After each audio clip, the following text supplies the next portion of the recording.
qui aime bien châtie bien. À première vue, cela peut sembler un peu dur, voire contradictoire. Comment l'amour pourrait-il être lié au châtiment? Mais si on y regarde de plus près, cette phrase cache une vérité essentielle sur la nature de l'amour véritable.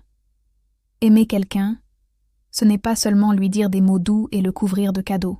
Ce n'est pas non plus fermer les yeux sur tout et tout accepter sans rien dire. Le véritable amour, celui qui est profond et sincère, est aussi un engagement. C'est vouloir le meilleur pour l'autre, pour son bien-être, pour sa croissance. Et parfois, cela demande du courage. Le courage de dire non quand c'est nécessaire. Le courage de poser des limites pour protéger la relation ou la personne elle-même. Le courage de corriger une erreur, non pas pour blesser, mais pour aider à grandir.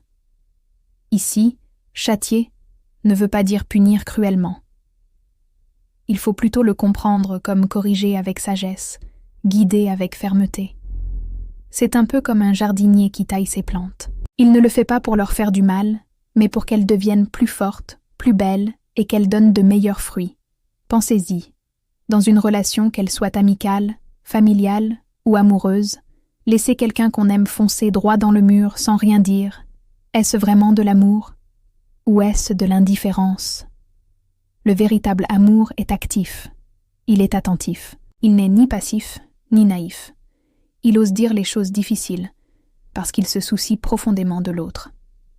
L'amour authentique est un équilibre parfait entre la douceur et la fermeté, entre la tendresse et la responsabilité. Quand on aime vraiment, on devient un gardien. On protège, on guide, on soutient. Et parfois, la plus grande preuve d'amour n'est pas un baiser, mais une conversation honnête qui aide l'autre à éviter une erreur ou à devenir une meilleure version de lui-même. Laisser tout passer peut créer des déséquilibres et des frustrations sur le long terme. À l'inverse, une discipline bienveillante, des conseils justes et des corrections faites avec amour construisent des liens solides et durables, basés sur la confiance et le respect mutuel. En fin de compte, ce proverbe nous rappelle que l'amour n'est pas juste un sentiment que l'on subit. C'est un engagement actif, une décision réfléchie. C'est prendre soin de l'autre dans sa totalité, avec ses forces et ses faiblesses. C'est l'accompagner sur son chemin, avec tendresse, mais aussi avec lucidité. Qu'en pensez-vous? Avez-vous déjà vécu une situation où une correction ferme s'est révélée être une véritable preuve d'amour? Partagez vos expériences dans les commentaires. J'ai hâte de vous lire. Si cette réflexion vous a plu, n'oubliez pas de liker la vidéo et de vous abonner pour ne pas manquer les prochaines. Merci et à très bientôt.